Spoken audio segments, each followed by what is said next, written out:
इस्लाम का आक्रमण और ब्रिटिशों का आक्रमण, इन दोनों आक्रमणों का मिलकर नतीजा है। एक तो बात साफ है, विभाजन का उपाय नहीं था। न उससे भारत सुखी है, न उससे जिन्होंने उस समय इस्लाम के नाम पर इस विभाजन की मांग की वो लोग आज उसको किराए पर नहीं दिया जा सकता, उसको बेचा नहीं जा सकता। वो हमारी मातृभूमि है। आपको भी उसके साथ वैसा ही भाव लेना।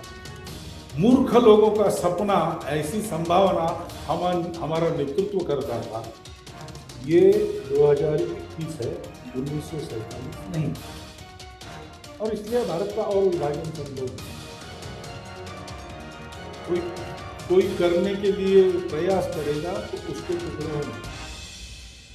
मातृभूमि का विभाजन, देश का विभाजन, ये न मिटने वाली वेदना है। उसका निराश तभी होगा जब ये विभाजन निरस्त होगा।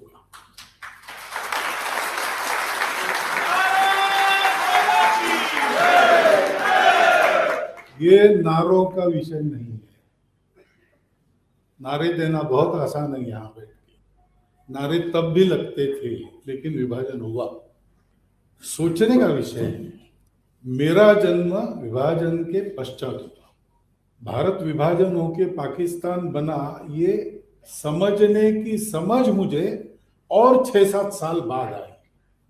परंतु उस 1 घंटे के मेरे वर्णन के कारण आगे मैं 2 दिन सो नहीं सका, क्योंकि मेरा अस्तित्व भारत के अस्तित्व के साथ है। मैं एक कुटुंब का हिस्सा हूं, वो कुटुंब एक समाज का हिस्सा है, वो समाज भारत का हिस्सा है। भारत दुभंग है तो वो समाज दुभंग है, मेरा परिवार दुभंग है। मैं अपने आप में, अंग्रेजी में कहते हैं, शिजोफ्रेनिक हो गया। उसके जो जो दुष्परिणाम होते हैं सब मुझे भुगतने पड़ते हैं। इन सबको ठीक करना है तो हमको जो खंडित हुआ उसको फिर से अखंड बनाना पड़ेगा। ये अपना राष्ट्रीय, धार्मिक, सब प्रकार से कर्तव्य है। मानवीय कर्तव्य भी यही है, क्योंकि भारत के विभाजन में सबसे पहली बलि मानवता की गई। खून की नदियां न बने, इसलिए ये प्रस्ताव स्वीकार किया गया। और नहीं करते तो जितना खून बहता उससे कई गुना खून उस समय बहा और आज तक बह रहा है। इस्लाम का आक्रमण और ब्रिटिशों का आक्रमण, इन दोनों आक्रमणों का मिलकर नतीजा है। लेकिन इस्लाम का जो आक्रमण आया, गुरु नानक देव जी ने सावधान किया था सब।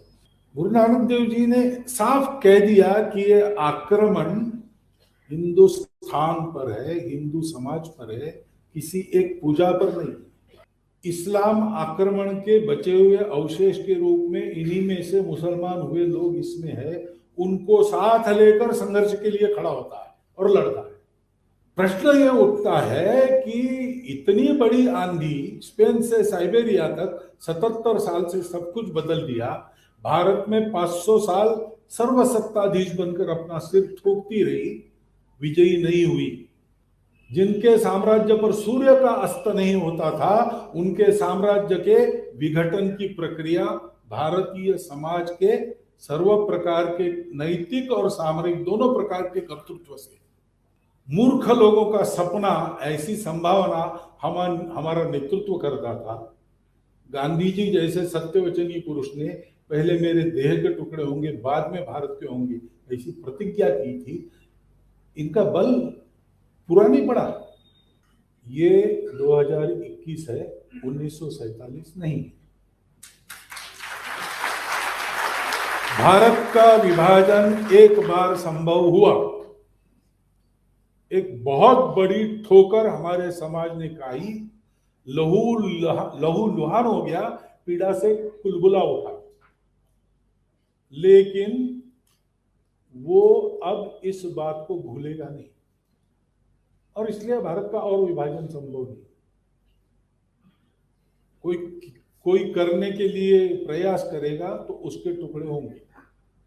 अपने अखंड स्वरूप में जैसे स्वामी जी ने कहा, विवेकानंद जी ने, कि एक देख रहा हूं मैं कि अपने रत्न जड़ित सिंहासन पर विराजमान होकर भारत माता अपने पूर्ण अखंड स्वरूप में सारे विश्व को अभयदान प्रदान कर रही है। वो दिन देखने के लिए हमको चलना है। इतना ध्यान में रखकर इस ग्रंथों को पढ़े, इतनी मैं आपको प्रार्थना करता हूं। मेरे 4 शब्द।